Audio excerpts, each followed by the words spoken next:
A lot of people today say that they don't feel part of the political process, that it's incredibly remote, that we have politicians who don't listen to us, etc. Well, we all own politics. You know, every one of us can have a piece of the action if we choose.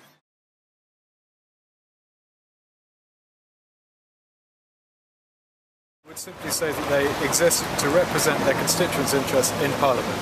And there's no way they can do that unless they hear from their constituents. You can't possibly know what it is people expect of you unless you are lobbied. MPs exist to be lobbied. Unfortunately, more often than not, the lobbying comes from the big businesses, but really they exist to be lobbied by their constituents. So if you're not lobbying your MP, I would say you're missing a trick, whatever your issue.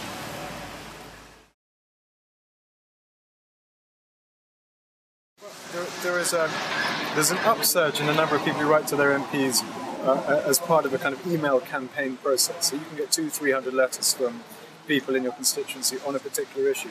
But if they're all identical, it kind of allows the MP to go into autopilot. They answer one and effectively they've answered them all.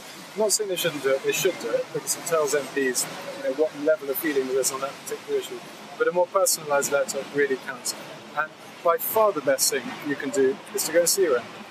Every MP is available to be seen in a surgery or in a meeting.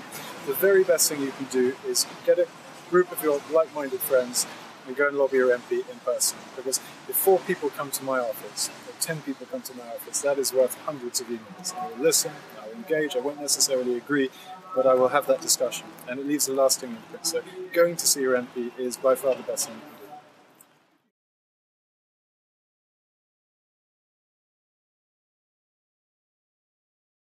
Theoretically, if you write to your MP or call their office, they should be willing to organise a time for you to see them. I mean, there are times when I'm written to about a particular issue, and I know I can deal with it very quickly there and then, and there's no need for a meeting. But I don't think there's ever been a time where someone has wanted to meet me and I haven't met them. I don't think so. I mean, I've had hundreds and hundreds and hundreds, maybe thousands of these meetings. But the other alternative, rather than just going yourself to see your MP, is to encourage them, if it's a really big issue, and climate change is the biggest issue, actually to organise public meetings. If you can get 50, 60, 100 people, whatever, all the various local organisations and their membership, if you can put on a public meeting, they will come.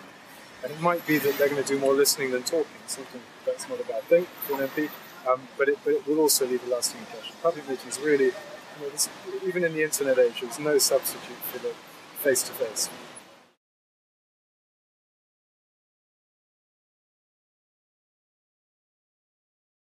Well, I think the tone is really important, because you take climate change. There are plenty of people who are being contrarian for the worst possible reasons, paid by the oil sector, or mouthpieces for fossil fuel industry generally. There are plenty of examples of that, and I've come across many of those people. But there are also a lot of people who are genuinely baffled by the science. And all of us, clearly, all of us, including your campaign, would like to believe that climate change isn't actually happening. It's not a big step. So I would say your starting point should not be one of hostility or aggression. There are plenty of honest people who dispute the science. So engage, have a discussion, bring people along who can really put the science into a language which we can all understand. Start from a position of generosity, not from hostility, I would say.